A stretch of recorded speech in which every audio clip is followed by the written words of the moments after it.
¿Tienen corazón los diccionarios?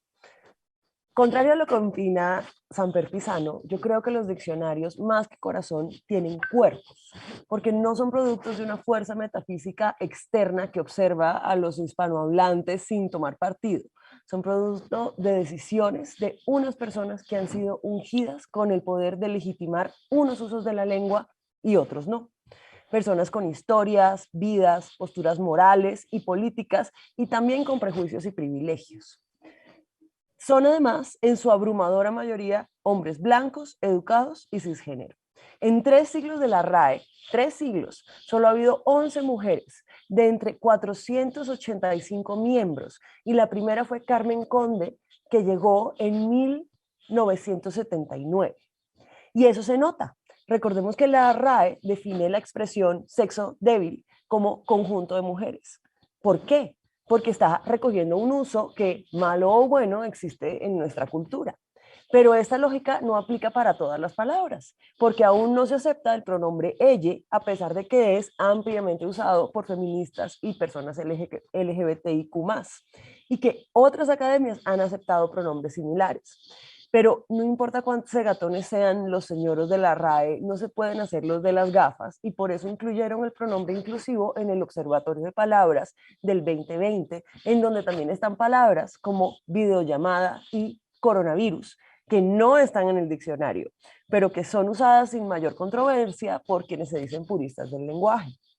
En un poema publicado en Los Danieles y titulado Un idioma sin idioma, de Santa María Betancourt, se enuncia esta vez en rima uno de los argumentos más bobos en contra del lenguaje incluyente, que al reconocer la existencia de las mujeres y las personas trans y no binarias, terminaremos usando palabras como tortugo, hormigo y vacos y toras.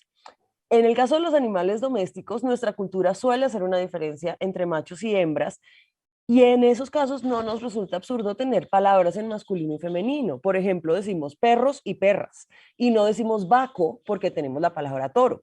Lo más probable es que nunca tengamos que usar la palabra tortugo, porque el sexo de las tortugas no es culturalmente relevante para los seres humanos, y las tortugas no se comunican con nosotros. A la fecha, 0 tortugas han pedido ser incluidas en la sociedad y reconocidas en el lenguaje.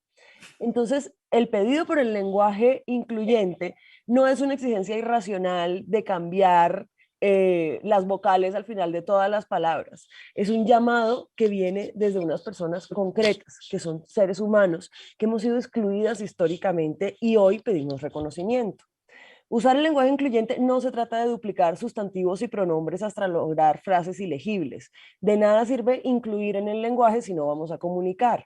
Eso es un mal uso de la lengua, que es tan plástica y rica como el español. En vez de decir ciudadanos y ciudadanas y ciudadanes, podemos decir la ciudadanía.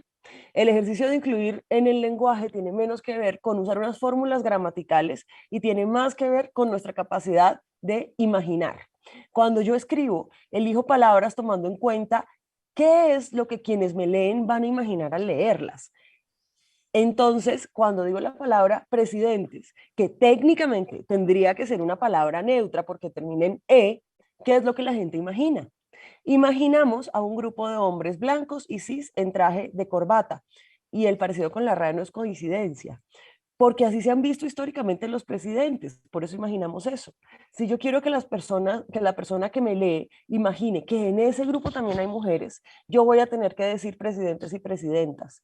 Pues si no lo señalo, es muy probable que la información se pierda, y entonces aquí es cuando muchos van a decir que presidenta es una palabra muy fea. Eso es interesante, porque la palabra sirvienta no nos choca, aunque también exista en versión sirviente. Entonces, preguntémonos, ¿qué cuerpos han ocupado históricamente el lugar de las sirvientas? A las feministas latinoamericanas nos parece patético reverenciar la autoridad de una institución tan colonial y excluyente. Nunca le hemos importado a la RAE. ¿Por qué nos tendría que importar la RAE a nosotras? En parte, esa autoridad otorgada a la RAE tiene que ver con mantener privilegios de clase, porque esa preocupación por hablar bien, es decir, hablar según unos estándares muy específicos que deben aprenderse en una institución educativa de cierto nivel, es en realidad una forma de invalidar las voces de quienes no tuvieron esos privilegios. Yo quiero confesarles que yo también pasé alguna vez, que yo también pensé alguna vez que el lenguaje incluyente era innecesario y bastante inútil si no se cambiaba primero la realidad. Cambié de opinión cuando empecé a interactuar, convivir, admirar y contar entre mis amistades a personas trans y no binarias. Gracias a los puentes de la empatía, entendí lo doloroso que era no ser nombrada y me pareció que su dignidad y bienestar eran más importantes que mi apego terco y muchas veces arrogante a una mirada conservadora y colonialista del idioma. Es decir, que usar el lenguaje incluyente sí sirve, pues usarlo implicó que yo entendiera que lo ético era reconocer a los otros. Muchos hombres que se niegan a decir ella usaron el verbo abudinar o abudinear sin remilgos sobre el impacto que hacerlo pueda tener sobre la lengua. Entonces, ¿cuál es la diferencia? Una muy evidente es que el verbo abudinear se usó justificadamente o no para criticar y matonear, y el pronombre ella se usa para reconocer y empatizar. Entonces, preguntémonos, ¿dónde está el corazón de quienes, ante la exclusión, la discriminación y la injusticia, prefieren defender un diccionario?